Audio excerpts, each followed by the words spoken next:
Hey, Silas here. Just on the Hudson right now.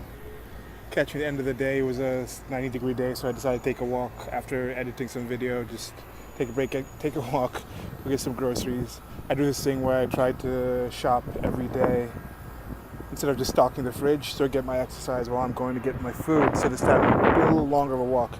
But just talking about that in specific, and recently I just did a video where I watched Alien Resurrection and said I was going to do a separate video about aliens and technology.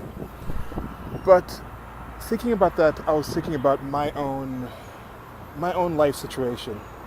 The fact that I can just be here in New York and just take this walk and be like, yeah, I'm just gonna. Even the simple fact that I'm able to decide to have my fridge not stocked and shop on a daily basis in that sense. I was just thinking about my life and thinking about how my life might be alien to most other people's lives. So now, if you're listening to me for advice on things, how much does it really apply to your life? So to that end, I'm going to try to keep that in mind when I'm talking about things and talk about principles and just talk about the way I do things and try to explain why I do those things the way I do. And I think we are similar in the sense that we're human beings. At least if you're listening to this, I think you're a human being, unless this is being beamed out to like some alien planet way in the future. And then again, listen to the alien videos about that, like how far is it until we're alien? Like let's say it was some aliens that created us, but anyway, okay, back to the thing. Just the fact that my life is the kind of life where I can do this. I do understand, you can call it privilege, you can call it luck, you can call it what you want, but a lot of people have tried a lot and given me a lot to bring myself to this point in my life, but it's also taken a lot for me personally to do something with that. Like, I do know it's quite unusual, the number of people that would want to be in the position where I'm in, but the fact that I'm also still here doing this, recording this video at this point, when, as you can see, there's other people walking by, but they're doing their own thing. Some of the people might just be here visiting, some of the people might have lived here a lot longer than I have, some of the people may be doing a lot more. People might be just taking a break from making YouTube videos by taking a walk now. So I don't know, but the question of how alien things are is important, but also the question of how similar things are. Like, what's making the decision making? Why should I be out here recording this video instead of just taking a walk and just enjoying that? Why are you listening to this video? The different things that go into this. This is more of a ramble video. I'm not quite sure what I'm trying to get at, but I'm just trying to say that I do realize that my life is quite alien to a lot of people that I come across. Not just from the general sense that right now in the present, but even in the past, just having lived in a few different continents due to my parents' work as I was growing up, and just the different realities and different ways I look at the world. But I think through communication, you can bridge some of those lines. These different understandings of trying to figure things out, these are things that I think we all have in our lives. And there's ways to communicate these things without having directly experienced them.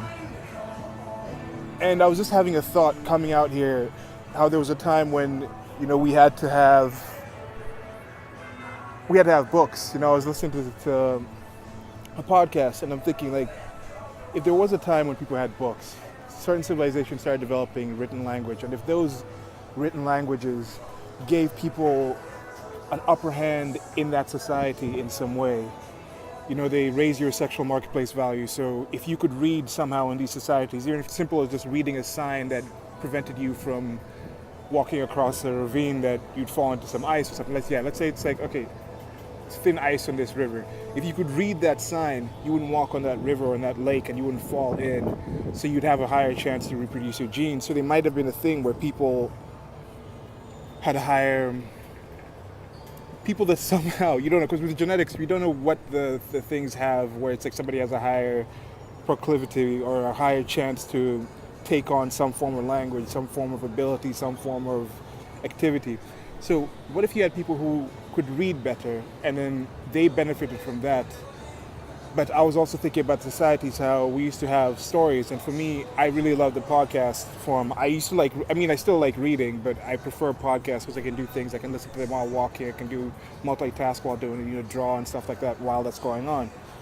But what if there's a situation where now with podcasts and things like this, we're getting back to the point where stories coming back? Because I do know, I mean, I'm pretty sure that that's how information used to be passed before the written word. People used to tell stories. And I think you have some cultures, some societies where that's still more pertinent to their cultures.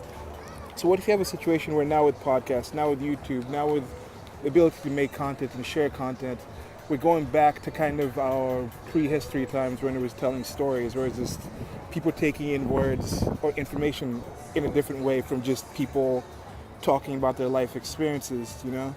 Not necessarily reading things in theoretically or just going through formulas, but actually just hearing people's life experiences, and then you try to find your way, you try to find your understanding through just a retelling of somebody's story. So I guess that's pretty much what I'm going to finish up with this.